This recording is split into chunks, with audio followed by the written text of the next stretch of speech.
Hello friends, स्वागत है आप सबका आपके अपने यूट्यूब चैनल स्मार्ट स्टडी 2.0 में। आज की यह वीडियो सीडीपी और सीडीपी पेडागोजी से संबंधित है। इस वीडियो में हम संज्ञान संवेग, अवसारी चिंतन, अभिसारी चिंतन, अभिप्रेरणा, सृजनात्मक चिंतन और समस्या समाधान से संबंधित प्रश्नों को विद कॉन्सेप्ट हल करेंगे। इस वीडियो से आपके एग्जाम में कम से कम 5 से 7 प्रश्न पेपर फर्स्ट और पेपर सेकेंड दोनों में पूछे जाएंगे, तो आप लोग वीडियो को ध्यान से देखिएगा। पहला क्वेश्चन आपके सामने है। आप अपने विद्यार्थियों में समालोचनात्मक चिंतन को समुन्नत करना चाहते हैं। समालोचनात्मक चिंतन किसे कहते हैं? इसे क्रिटिकल थिंकिंग भी कहते हैं, यानी कोई भी नई समस्या आ जाए या नई परिस्थिति आ जाए, आप उसके अनुसार सोच सके, उसी को कहते हैं समालोचनात्मक चिंतन या क्रिटिकल थिंकिंग। तो आप अपने विद्यार्थियों में समालोचनात्मक चिंतन को प्रमोट करना चाहते हैं। ऐसा करने के लिए आप निम्न में से किन कौशलों का संवर्धन करना चाहेंगे? 4 ऑप्शन दिए गए हैं। अभिसारी चिंतन, स्वचिंतन, कंठस्थीकरण, निष्क्रिय अनुकरण। देखिए, क्रिटिकल थिंकिंग में न्यू स्थिति आती है या न्यू प्रॉब्लम, तो अगर आप निष्क्रिय अनुकरण करेंगे, ये निगेटिव टैग वर्ड है, गलत है। कंठस्थीकरण यानी याद करना, ये भी आपका गलत हो गया। अभिसारी चिंतन किसे कहते हैं?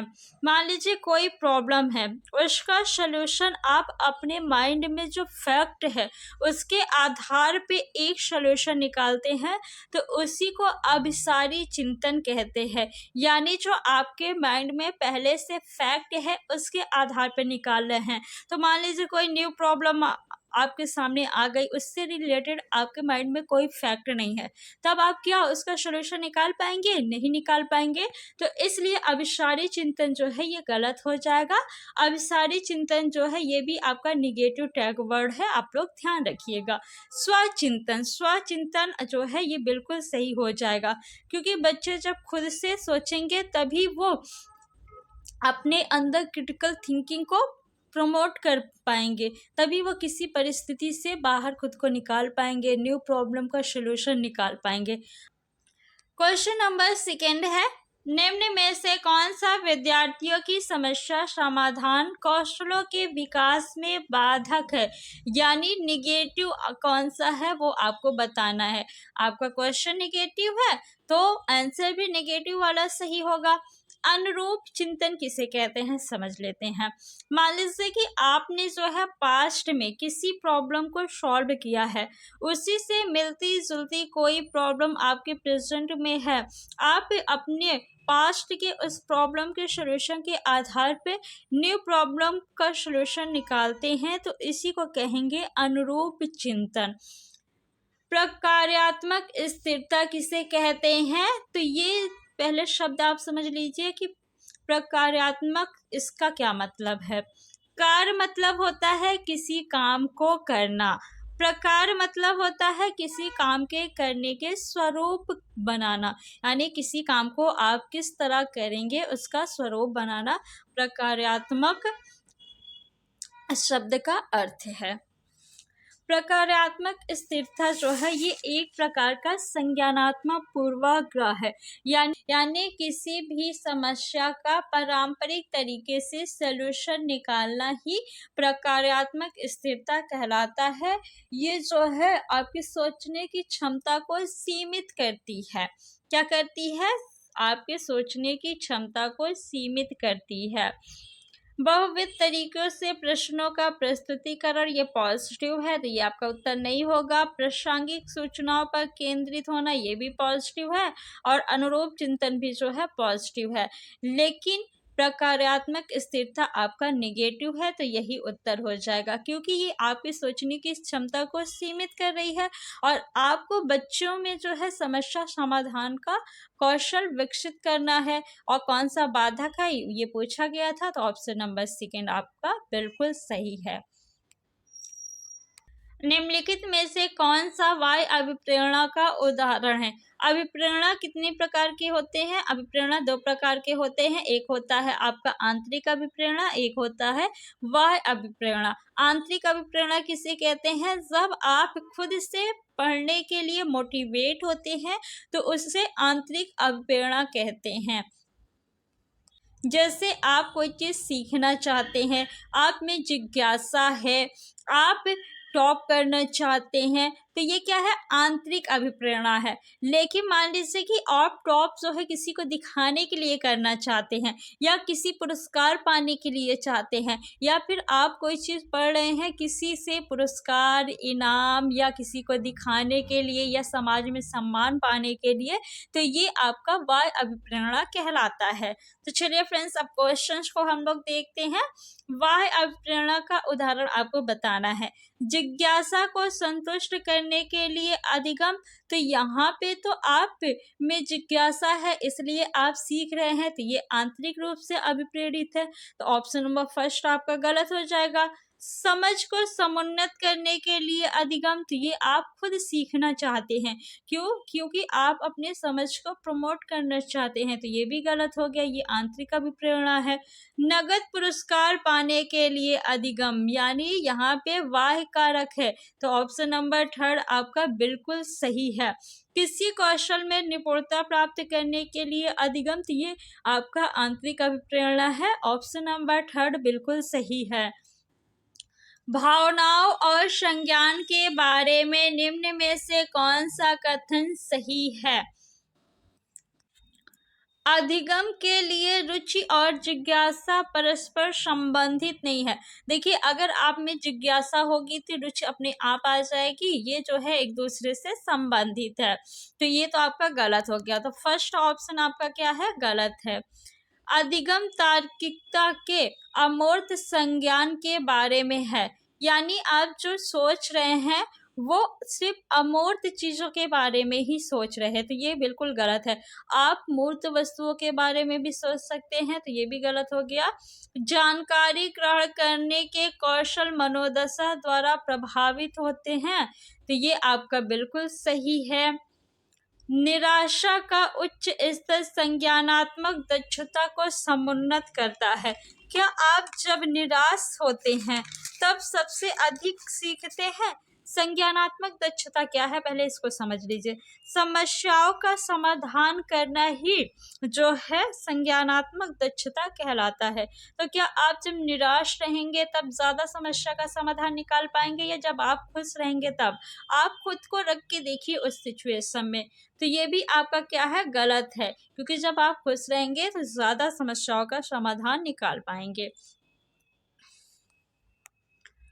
प्रभावशाली समस्या समाधान कारक होने के लिए अध्यापक को शिक्षार्थियों में किसके इस्तेमाल को हतोत्साहित करना चाहिए? हतोत्साहित करना यानी निगेटिव है ना, तो क्वेश्चन आपका निगेटिव है, तो जो ऑप्शन निगेटिव होगा वही आपका सही होगा। अब बताइए, 4 ऑप्शन आपके सामने दिए गए हैं। अनुक्रिया समुच्चय, अन्वेषण, कलन विधि और साम्यानुमान। अनुक्रिया समुच्चय क्या है? देखिए, अनुक्रिया समुच्चय जो है ये एक ही तरीके से किसी समस्या को हल करने पे अटक जाना, यानी एक ही तरीके से आप बार बार किसी समस्या को हल कर रहे हैं, तो वो आपका अनुक्रिया समुच्चय या रिस्पॉन्स सेट कहलाता है। कलन विधि यानी किसी प्रॉब्लम को स्टेप बाय स्टेप सॉल्व करना ही क्या कहलाता है? आपका कलन विधि कहलाता है। अन्वेषण मीन्स होता है खोज, तो ये भी आपका पॉजिटिव है, खोज विधि से। साम्यानुमान यानी मान लीजिए कि आपने हाथी को नहीं देखा है, अब आप जंगल में गए हैं हाथी देखने, आपने किसी से पूछा कि हाथी किस तरह होता है, तो उसने बताया कि हाथी जो है बहुत बड़ा और विशाल जानवर है, उसकी नाक जो है बहुत लंबी होती है, उसके 4 बड़े बड़े पैर होते हैं, वो मोटा होता है। और फिर आप आगे गए, आपको हाथी दिख गई, तो आपने क्या किया? उसने जो बताया था उसके आधार पे अनुमान लगा लिया कि हाँ यही हाथी है। इसी को कहते हैं साम्य अनुमान। तो कौन सा आपका उत्तर होगा? तो अनुक्रिया समुच्चय जो है ये उत्तर हो जाएगा, क्योंकि ये निगेटिव है, बाकी तीनों जो है आपके पॉजिटिव है। अनुक्रिया समुच्चय यानी किसी भी समस्या का एक ही तरीके से हल निकालना। इसमें आपकी नई सोच को जो है रोका जा रहा है। विद्यार्थियों को अधिगम के प्रति अभिप्रेरित करते रहने के लिए अध्यापक को क्या समुन्नत यानी प्रमोट करना चाहिए? निपुणता उन्मुखी उद्देश्य। निपुणता यानी आप किसी चीज में मास्टरी हासिल करना चाहते हैं, उसमें दक्ष होना चाहते हैं, तो ये आपका बिल्कुल सही है। ऑप्शन नंबर फर्स्ट ही सही है, बाकी तीनों आपके गलत है। नेक्स्ट क्वेश्चन है, रिक्त स्थान के लिए सीखना बाह्य अभिप्रेरणा का उदाहरण है। कि बाह्य अभिप्रेरणा का उदाहरण आपको बताना है। जानने की उत्सुकता की मूर्ति, देखिए सॉरी यहाँ पे मूर्ति नहीं पूर्ति होगा। तो किसी भी चीज को जानने के लिए जब आप सीखना चाहते हैं वो आपका आंतरिक अभिप्रेरणा कहलाता है। संप्रत्यय को समझने के लिए यानी आप आंतरिक रूप से अभिप्रेरित है। दोस्तों के बीच लोकप्रियता पाने के लिए यानी आप अपने फ्रेंड्स के बीच लोकप्रिय होना चाहते हैं, बाह्य रूप से अभिप्रेरित है। तो ऑप्शन नंबर थर्ड आपका बिल्कुल सही हो जाएगा। संदेहों को दूर करना, आप अपने जो भी डाउट है उसे दूर करना चाहते हैं यानी आंतरिक रूप से अभिप्रेरित हैं। अपनी स्वयं की चिंतन प्रक्रिया का निरीक्षण करने, प्रतिबिंब करने और उसके रूपांतरण करने की क्षमता को क्या कहा जाता है? कंठस्थीकरण, विस्मरण, चयनात्मक ध्यान, परसंज्ञान। कंठस्थीकरण ये क्या है? आपका मेमोराइजेशन, निगेटिव टैग वर्ड है। विस्मरण होगा नहीं, चयनात्मक ध्यान नहीं। चिंतन प्रक्रिया का निरीक्षण करना यानी अपनी सोच के बारे में सोचना, अपनी सोच के बारे में सोचना क्या कहलाता है? परसंज्ञान कहलाता है। तो ऑप्शन नंबर 4 आपका बिल्कुल सही है। विद्यार्थी सीखने के लिए आंतरिक रूप से अधिक अभिप्रेरित होंगे अगर वे रिक्त स्थान के भाव को महसूस करें। आप कब सबसे ज्यादा आंतरिक रूप से अभिप्रेरित होंगे? जब आप निराश होंगे या शर्मिंदा होंगे या कुंठा से ग्रसित होंगे। देखिए, जब आप निराश होंगे तो क्या आप उस समय पढ़ना चाहते हैं? जब आप दुखी होते हैं या शर्मिंदा फील करते तब नहीं। सबसे अधिक आप तब सीखेंगे जब आप खुश रहेंगे, उस वक्त आप जो है आंतरिक रूप से मोटिवेटेड रहेंगे। तो ऑप्शन नंबर थर्ड आपका बिल्कुल सही है, बाकी तीनों जो है वो गलत हैं। करण हमेशा किसी भी समस्या का एक से अधिक समाधान सोचता है और अक्सर नवाचारी संसाधनों को सुझाता है। यह किस तरह की सोच का उदाहरण है? अपसारी सोच, अभिसारी सोच, नकारात्मक सोच, तर्कहीन सोच। एक समस्या के कई सारे समाधान निकाल रहा है यानी किस तरह सोच रहा है? अपसारी सोच। ऑप्शन नंबर फर्स्ट आपका सही है। रीना एक दी गई समस्या के समाधान है तो उस समस्या से मिलती जुलती समस्याओं को उद्धृत कर रही है। वह निम्न में से किस समस्या समाधान युक्ति का इस्तेमाल कर रही है? बताइए किससे? निगमन परीक्षण। इसमें जो है पहले नियम बताया जाता है, फिर उसके बाद उदाहरण बताए जाते हैं, तो ये तो आपका गलत हो गया है। प्रकार्यात्मक स्थिरता ये निगेटिव है, मैंने आपको बता दिया है पहले ही, तो ये गलत हो जाएगा।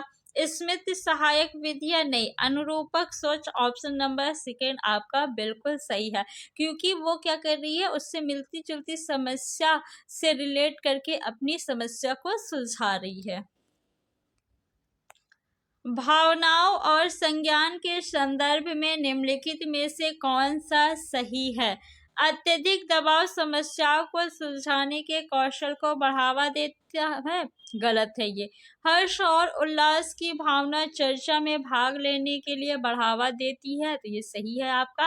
अत्यधिक चिंता जानकारी के प्रसंस्करण में सुधार लाती नहीं, चिंता, निरस्त की भावना, दबाव, ये सब क्या है, निगेटिव है, तो ये गलत हो जाएगा। ऑप्शन नंबर सेकेंड आपका बिल्कुल सही है।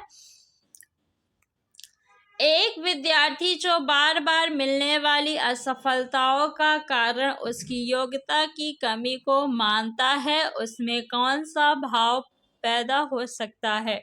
उच्च आत्मसम्मान। देखिए, मान लीजिए कि आप बार बार फेल हो रहे हैं और आपको ये लगने लगे कि आपके अंदर ही कमी है, आप इस लायक नहीं है, तो क्या आप में उच्च आत्मसम्मान की भावना जागृत होगी? नहीं, आप में क्या होगा, हीनता की भावना जागृत होगी। सकारात्मक आत्म अवधारणा नहीं, आत्म प्रभावकारिता में वृद्धि नहीं, अधिगम निस्सहायता। आप उस वक्त सीखना बंद कर देंगे। मान लीजिए कि कोई व्यक्ति है जो सीटेट में बार बार फेल हो रहा है, अब उसे लग रहा है कि वो सीटेट पास कर पाए, ऐसी योग्यता उसमें नहीं है, तो वो क्या करेगा, सीटेट का फॉर्म डालना बंद कर देगा और सीटेट दोबारा पास करने के बारे में नहीं सोचेगा, छोड़ देगा कि हाँ, अब मैं सीटेट नहीं पास कर पा रहा हूँ, मुझ में योग्यता नहीं है, तो छोड़ो इसे। ऐसी स्थिति में जब परिणाम अनिश्चित है लेकिन ध्यान असफलता पर है, विद्यार्थी निम्न में से किस संवेग का अनुभव करेंगे?